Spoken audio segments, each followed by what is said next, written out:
Here's a quick recap of the Tuesday, October 17th City Council meeting.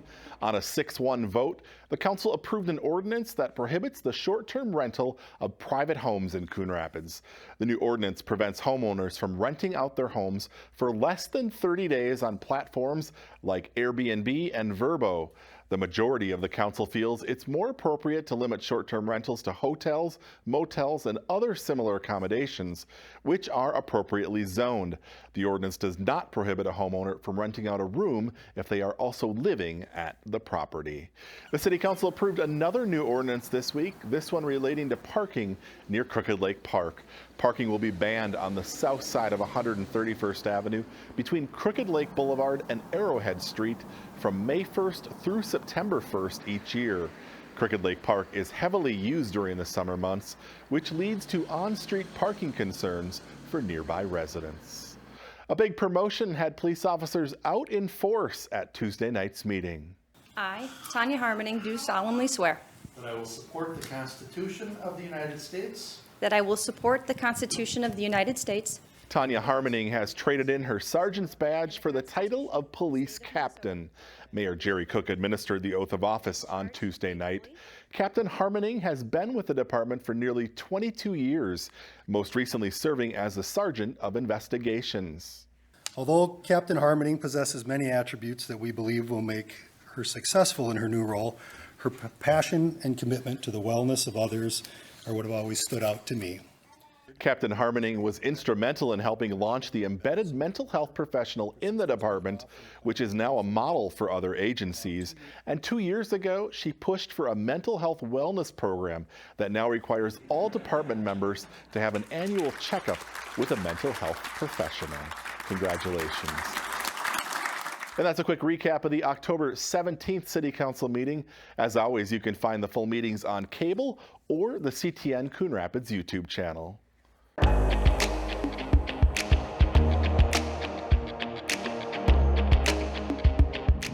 As the outdoor colors change with the season, so too inside the Coon Rapids Civic Center, there's a change of color.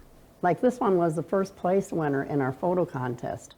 It was the first time Arts Commission Chair Marianne Keene saw the display case filled with art on display, the new rotational public art program created by the Arts Commission with help from the city of Coon Rapids. Anybody that does artwork, and is good at it, it's a good way to get their name out there as an artist by having it displayed, because it's in a public place where people can walk in anytime the city's open and see what's out there on display.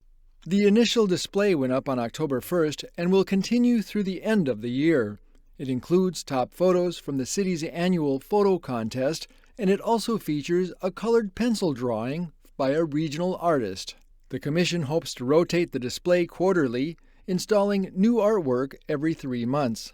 I think it's just getting the word out that the city is going to display, artworks, that people, who are artists or are really good at drawing, that they can contact, the city through the website, and, they may just end up with a print in the case there. If you want to find out more about the Coon Rapids Art on Display program, you can scan the QR code or go to coonrapidsmn.gov/art on display for details.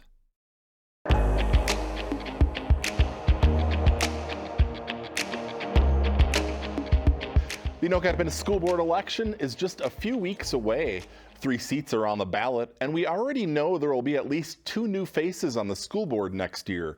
In District 1, incumbent Erin Ears McCardle is seeking another term. She is being challenged by Linda Hochman. Moving to District 2, 2 people are seeking the seat currently held by School Board Chair Marcy Anderson, who isn't seeking re-election. Those candidates are Zach Arco and Susan Witt. And in District 5, 3 people are seeking the seat currently held by Vice Chair Nicole Hayes. The candidates are Michelle Langenfeld, Scott Simmons, and Cyrus Wilson. All 3 seats represent portions of Coon Rapids. To learn more about absentee and in-person voting, log on to mnvotes.org.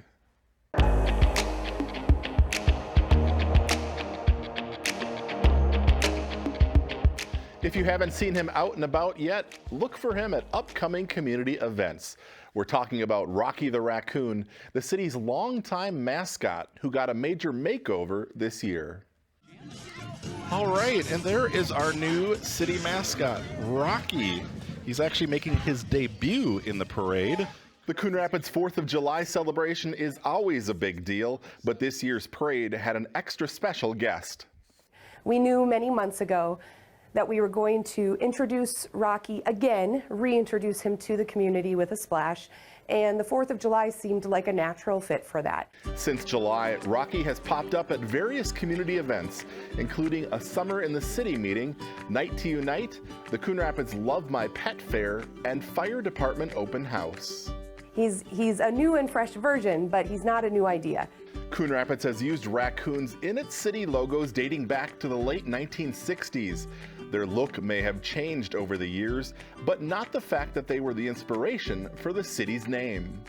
It became important to the council and to city staff and to community volunteers that we celebrate the history of Coon Rapids and take ownership over our image and our story and the narrative of what Coon Rapids is all about. The new Rocky went through several iterations before coming to life this summer, following many rounds of feedback from city staff, council, and community volunteers. You have to think about the ears, the shape, the fur, how furry or not furry is it? How big and bright or not are the eyes? Should it have whiskers, should it not? All that feedback led to this Rocky, who has more than just fur to keep warm. He has different themed vests and even ice skates to represent the city well at events throughout the year. The kids love him. It's so cute to be at an event and see a little one just run up and hug his big furry legs or, give him a high five. That is what we want to create for an atmosphere here in the city, and it's been really fun and rewarding to see that come to fruition. Throughout the 1800s, there was an abundance of raccoons along the Mississippi River and a nearby creek. The raccoons inspired early settlers to start referring to the creek as Coon Creek, which eventually became the basis for the city being named Coon Rapids decades later.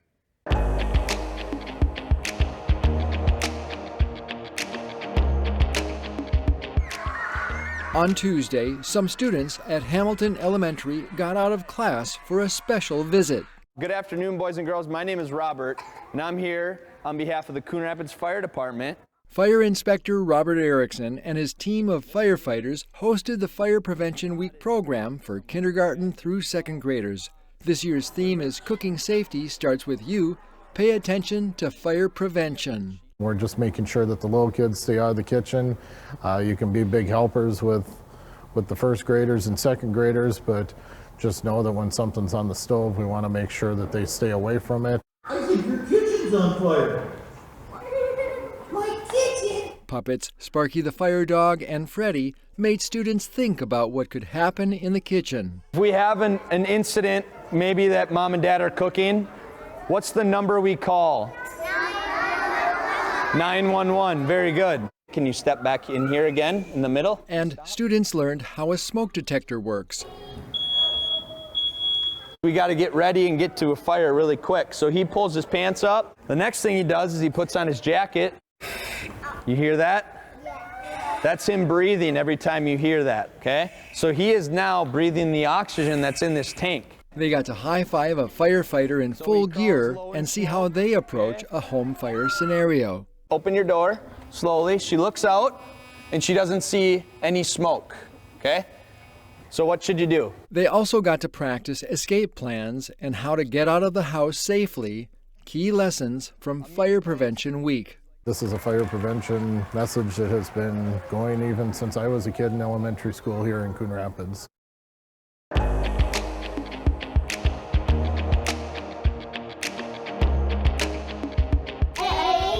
9, 10. After a late start to the school year, the Innovation Science and Technology Academy is the latest public charter school to open its doors in Coon Rapids. And then Tashi comes over, and how many do I have if he eats one? In early September, the City Council gave the 4-year-old school use flexibility to operate in the strip mall of the Round Lake shops. Very central to all our families. A staff of 11 serves 75 students from diverse backgrounds in pre-K through 7th grade.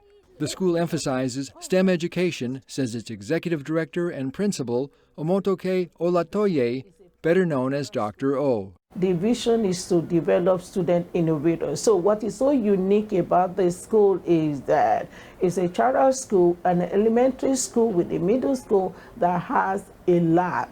And that has attracted some key partnerships. If you drop it in there, that's fine too. You can look at it. In the Innovation Lab, 4th graders learned a lesson on how to test if a substance is an acid or a base from visiting St. Cloud State University assistant professor, Dr. Ramya Sivaraj. What would you call the strong base color? So we have them come for a period of 4 weeks. So they come and then they do different labs with the student. 4th grader Yasmin Abdi is new to the school and likes the hands-on learning. I love this school because the lab is the best part because it is really unique.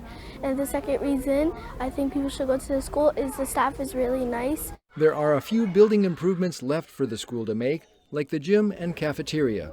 Right now, the only main construction that is going on is the kitchen. When done, the school will serve hot lunch for students, fuel needed for young minds to focus on learning. I love this school because there's hardworking students and the teachers who work hard for the students to learn. If you want to learn more about the Innovation Science and Technology Academy, check out their website at innovationsta.org.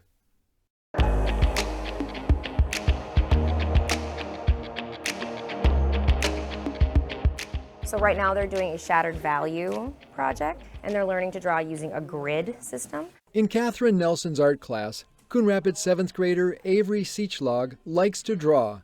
Her competitive edge has led her to enter lots of poster contests. I started doing the posters in elementary school. Back in January, as a 6th grader, Avery drew a poster for School Bus Safety Week, the theme, Safely Rolling to My Destination.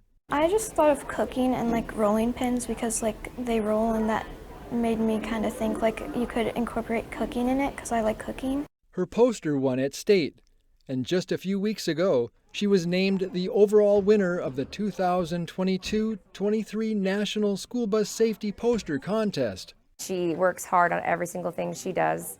She's one of the sweetest kids you'll ever have the pleasure of meeting, and I'm just so proud of her, so excited that she was able to get this award. Avery and her artwork were recognized at Monday's school board meeting, where Transportation Safety Coordinator Jeff Mueller emphasized the importance of her work. Many thousands of copies of that very poster is going to go out to schools throughout the nation. And every time a student looks at that poster, they're going to be thinking about school bus safety. The poster will help promote National School Bus Safety Week, October 16th to the 20th. Avery's poster will be seen by millions of students who ride the bus to school. I think it's really cool that people are going to be learning bus safety from my artwork.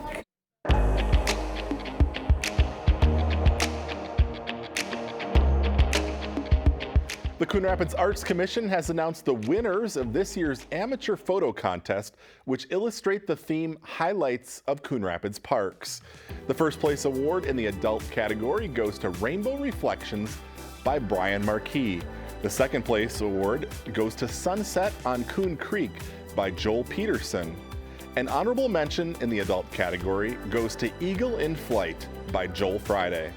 Moving to the youth division, first place goes to Making a Friend at the Coon Rapids Dam by Jesse Yuki. The second place award goes to Sunset at the Dam by Connor Moncrief.